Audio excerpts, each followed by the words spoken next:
Good morning, fathers of daughters. This is Ephraim B. Martin. I am 58 years of age. I'm the father of four adult daughters, and this is another live stream. Welcome.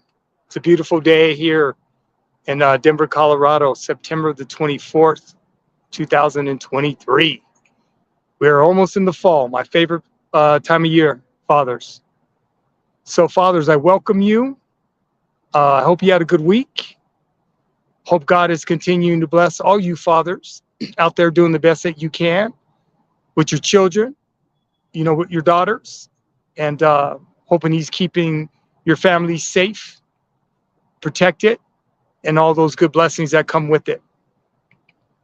So, fathers, I welcome you to Girl Dad YouTube channel.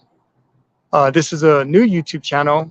I have been doing live streaming probably for about the last 5 months. And I'm very excited. Things are going extremely well. And I feel blessed being able to share my experiences as the father of four adult daughters. I've written a book called Daddy's Girls, and it's available at Amazon.com. If you're interested, you could purchase it through my website. And I share my experiences. I share my experiences as a father of four adult daughters. I share my experiences, my career experiences of working in the criminal justice system for 20 years and also working in K-12 education for 10 years.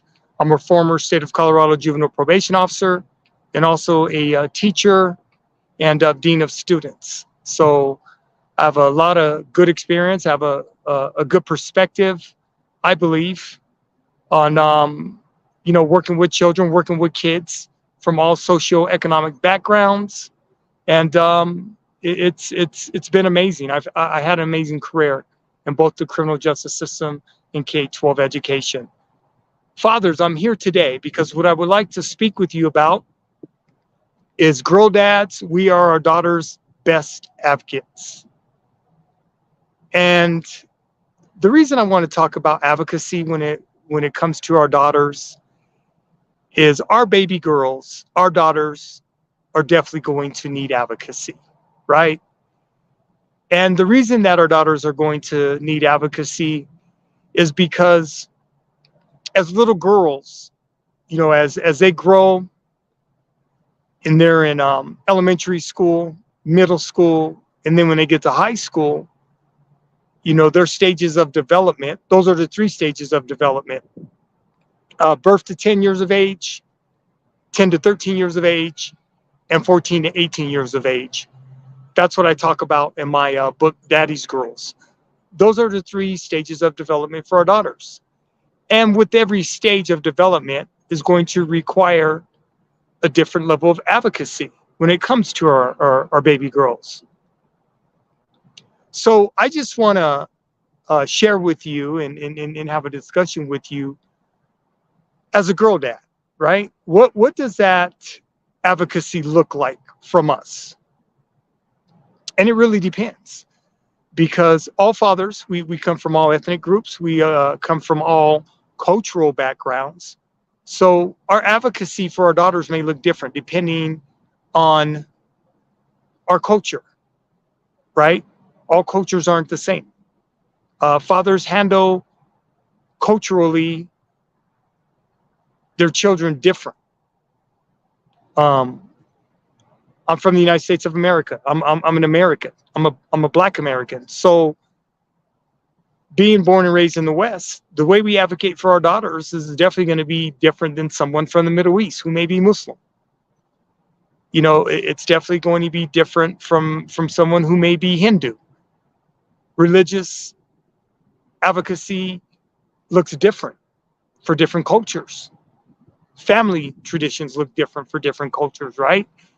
So I believe I am able to work with all fathers, regardless of their ethnic background and regardless of their culture, because we have that commonality as dads, right? As fathers of children, as fathers of daughters, we have that commonality. So when it comes to advocacy, I like to share what I've done. I'm definitely interested in hearing what other fathers have done culturally, because I've been blessed and I had the opportunity to work with many, many children from a diverse culture, from a diverse background. I've been exposed to a lot of fathers that come from different religious views and different points of view. I've worked with children and I've worked with families that had traditional values that may be more conservative versus being liberal. So I've had those opportunities, and I've been able to learn from different individuals that come from different cultural backgrounds, ethnic backgrounds, and religious backgrounds. So when it comes to advocacy, it's going to look different for all of us. One of the things I know, being a Black male and within the Black community, our advocacy for our kids may look a lot different than if you're a white American, if you're Latino, if you're Native American, if you're Asian American, because there's cultural differences, right? So it doesn't make it right or wrong, but advocacy is advocacy. And when it comes to our daughters, they're going to need advocacy. Trust me, they're going to. When our daughters are in the primary grades, K through 5, being a former teacher, being a former dean of students, I can tell you, to me, elementary school teachers, they are the best teachers on the planet. I can say that convincingly, and I can say that wholeheartedly. My daughters were so blessed with their elementary school teachers. They had elementary school teachers when they all got to kindergarten all the way through 5th grade. Their teachers moved up every grade with them. So they kept the same teachers the entire time in their primary grades. And it was such a blessing, because they didn't have to change when it came to new teachers. They were familiar with their teachers, right? And as an advocate, Father, why are we the best advocates when it comes to our daughters? The reason I believe that is because we have a different sense of urgency, right? That's not to say anything bad about their mothers. Their mothers are going to do their thing because they're mothers. But when it comes to girl dads, we have a different level and a different sense of urgency. One of the things I loved about my daughters being in the primary grades, when it came to advocacy, you got to team up, right, with their teachers.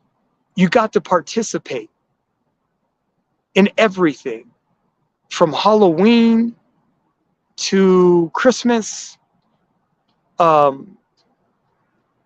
Valentine's Day, St. Patrick's Day. I just remember when I was an advocate for my daughters at the primary grades, just all the field trips I was blessed to go on with my baby girls. Being a parent, I didn't miss any of my daughter's field trips. I didn't miss any of my daughter's parties, right? I decided early in their lives, I got into a profession in the criminal justice system as a probation officer because I knew I was going to have leverage. If something was to ever happen to my daughters, I could leave. I could handle their business, right? And the same thing happened when I got into education. So the professions that I chose allowed me leeway in case something happened with my daughters. I could leave my job and take care of my daughters. So I appreciated that, but that was my doing. That was my choice, right? So in the primary grades, it's a blessing when it comes to advocacy for your daughters, because we get to team up with their teachers. And trust me, elementary school teachers, they are so grateful and so open to the idea, specifically of having fathers in a classroom. Let me tell you, you don't see many men, you don't see many fathers in classrooms. You see a bunch of mothers, but you don't see many fathers. So when my daughters were little and I was able to go on all these field trips and, be around all these beautiful children, it just taught me something. It really, it moved me in a way that I otherwise probably wouldn't have been moved, because these are little kids, these are little children, and not every child has a father. Not every child has a father in their life. Some of these children, their parents are divorced. Some of these children come from single parent households. So to have a man in the classroom, I'm going to tell you something, that means something for a lot of children, particularly little boys. Little boys used to naturally gravitate to me all the time. I didn't know their situation, but little boys gravitated to me because I was a male figure. It was something that was familiar to them. Kids don't see color. Kids don't see color. I don't believe children do. So for me, it was a blessing. And I took full advantage of the situations that were presented to me when it came to my daughters being in the primary grades of K-5. So I didn't have any issues. And fathers, you shouldn't have any issues either when your baby girls are in elementary school. You should not, because trust me, elementary school teachers are never going to tell you no. They want to partner with you, fathers. They look to partner with you. They will allow you to come in their classrooms and be the man that you can be. Because when these little boys see a man in a classroom, they light up. Little girls are going to be proud, but little boys, they light up when they have a man in the classroom. I'm telling you, I've witnessed it for myself. I've been there. I've been a part of it. What about advocacy when our daughters get to middle school? It's going to be a little bit different. They're a little bit older. It's a different transition for them. They're no longer in one classroom all day, being watched all day by one teacher. They're now moving classrooms. They're now moving around. They have different periods throughout the day. Socialization is going to be different for them. They're meeting new friends. So advocacy looks a little bit different in middle school. What is interesting, I remember I had a situation with my daughters in middle school. My two youngest, Zuri and Cheyenne, they're 2 years apart. So they were always together. And I remember there was a situation. My girls had came home from school and they were real quiet. So, we were eating dinner, and I was like, girls, what's up? I know something's up, because I know my girls. They just weren't moving the way they normally move, and I could just tell, they were quiet. And they were like, Dad, we got a problem at school. And at the time, I was the dean of students at a high school. So I was like, well, what's up, girls? And they're like, well, our art teacher, she's not being fair to all of the students, right? And I said, well, what's going on? So my daughters kind of explained. They did explain, not kind of. They explained to me that the art teacher, she was treating certain students differently than how my daughters were being treated. And they didn't like that. Specifically, what was happening, some of these kids were coming in the classroom, and my daughters felt that they were being isolated and they were being talked down to. So, I listened to what my daughters have to say. So I immediately went to the website and I saw who their art teacher was. Now, this art teacher, she had a PhD. So my first thought is, what is a PhD doing in a middle school? Teaching middle school students. Because if you're a PhD, you should be in the college. You should be teaching college students. That's your tolerance. That's where you need to be. You don't need to be around middle school kids. Middle school kids require a different level of patience. Middle school kids require a different level of understanding. And if you're a PhD, most PhDs, they ain't got that patience. You need to be around adults. Don't be fooling with no children. It's just crazy. So, what ended up happening is I shot the art teacher an email. I explained to her how my daughters were feeling. And I explained to her when we're going to be having back to school night in about 30 days. And this needs to be fixed. And then I followed up with a phone call before, the back to school night. So everything worked out. But I had to advocate for my girls. My girls needed to see that their father was advocating for them and was not about to have no nonsense with this art teacher. Because I can tell you, some middle school teachers, they're straight trash. They're straight trash. They are, right? And being in education and being a dean of students and a teacher, I came from the criminal justice system into the educational system. So my path was different. I didn't come traditionally, graduate from college and go straight into teaching. I spent 20 years in the criminal justice system before I got involved in K-12 education. And I already knew when I was in the criminal justice system working with children, most teachers, they line up together and they're not going to cross each other and they have each other's backs. And I've met a lot of trash teachers, not all, but I've met a lot of trash teachers over the years. So the one thing is, you ain't messing over my kids. That ain't happening. So advocacy at the middle school level is going to look different. Fathers, we're going to have to spend more time in middle school. We're going to have to be speaking with our daughters on a daily basis. What's going on with them? What's happening with them? Watch their moods. Okay? If your daughters have all of a sudden, different mood, something's going on, fathers. Pay attention. Okay? Because most middle school daughters, if something's going on with them with their teachers, a lot of them aren't going to say anything. You have to ask them. You have to be direct. You have to let them know they can come to their fathers, right?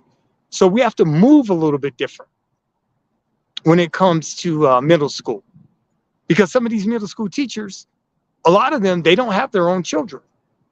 I don't have a problem with that. You can work with children, not have your own kids, but you better be correct and you better come correct. Okay? Because this has to be a win-win for our daughters.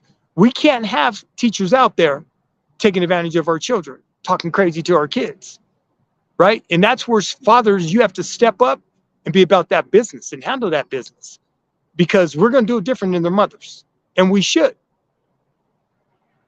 right? I'm not saying be mean or be disrespectful, but when we are advocating for our daughters, we have to advocate for them, right, wrong, or indifferent. We have to advocate for our girls. They have to see that advocacy. Because a child, if they don't feel good about their teachers, they ain't going to want to go to school. I'm telling you straight up. That's not how our kids get down. They're not going to want to be around these teachers. Most kids are attending school to be better students, but they're there to just socialize with their friends. They're there to feel good around their friends. They're there to build relationships. Right? So fathers, we have to pay attention.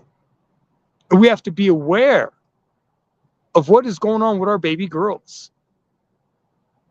Right? Retention should be our goal, one of our goals. Retention. We got to get our girls to graduation from high school. So retention begins in middle school. My experience as a probation officer, when little girls drop out of high school, it's going to be before they're 16. My experience, most little girls, when I supervised little girls on probation, they were disengaged from school around 13, 14 years of age. So we have to make sure, as their fathers, advocacy. We got to come correct, dads. We have to come correct. And we have to be available, right? Okay. So what about high school? High school is a little bit different. By the time my daughters get to high school, they're going to have their own, they're going to have their own voice. And if there's a problem with their teachers, they're going to check them. I never worried about my daughters in high school. I didn't do high school. And let me explain what I mean by I don't do high school. K through 9 or K through 8. I didn't miss any of my daughter's parties, back to school nights, field trips, none of them. I did K2 through 8. So by the time they got to high school, they had the study habits, they had the discipline, they had the consistency. Once you get to high school, and if you got an issue or a problem with your teachers, you better handle it. Because if I get a phone call from your teachers and they're telling me what's going on, we're going to have a problem. Chances are I'm going to side with the teacher. Okay? So I taught my daughters how to advocate for themselves. By the time they got to high school, my daughters never had issues. They never had a referral in their life. They never were suspended from school in their life. They never talked back to their teachers, to adults that were older than them in their lives. That's not how my daughters were reared. My daughters, they were going to respect their teachers. You're not going to be arguing with your teachers. You're not going to be telling your teachers they're wrong, they're crazy, mouthing off. We don't do that in the Martin household. That's not how we get down. You're going to represent the Martin household, though, to the best of your ability all day, every day. When you leave the Martin household, you best be in your best behavior. Handle your business in high school when it comes to your teachers. It's a different relationship. As far as advocacy, fathers, we get to fall back, but you still have to be involved. Because trust me, when you're dealing with some of these assistant principals and some of these deans of students, they got their favorite kids. So let's talk about that. When my daughters got to high school, they saw the difference, right? I had to check some of these deans of students. I had to check some of these assistant principals. They didn't know, a lot of them, they didn't know that I had been a dean of students. So I had to check them because they were acting crazy, right? That's what it was. So, this is what it was. This is how I had to get down. And this is what I was doing. Okay? I had to make sure that my kids were well taken care of, right? With no issues, with no problems with their teachers. But you have to still advocate for them, fathers. You have to make sure that there's not going to be any issues, that there's not going to be any problems. Okay? And you have to do it that way, right? Because if you don't, there's going to be some problems. There's going to be some issues, right? So you have to make sure that you handle it the way you handle it and you do what you do. Okay? Because at the high school level, it ain't no joke. It is not no joke. Okay, fathers. So I'm going to end this live stream, and we're gonna have another live stream next week. And I just want to thank you, and I want to commend you for being the fathers that you're going to be, and continue to do the things that you do for your children. Okay, fathers? Always remember, when it comes to our children, okay, advocacy is the key. Sense of urgency is the key. And we have to be consistent, fathers. Okay? We have to be consistent, right? That's what it is. That's what it's going to be. And as long as we do and we stay consistent and we're advocates for our daughters, we're not going to have any problems with them. When I was a probation officer, and it's in my book, the best advice I got was from a mother of 8 children. She was a probation officer. I'll never forget this woman. She had raised 8 girls, her and her husband. She was in her 60s. She was probably about 65 years of age. At that time, she gave me the advice when it came to my baby girls. And the best advice she gave me, she said, Mr. Martin, as long as you change with your daughters, you're going to be fine. There's not going to be any issues.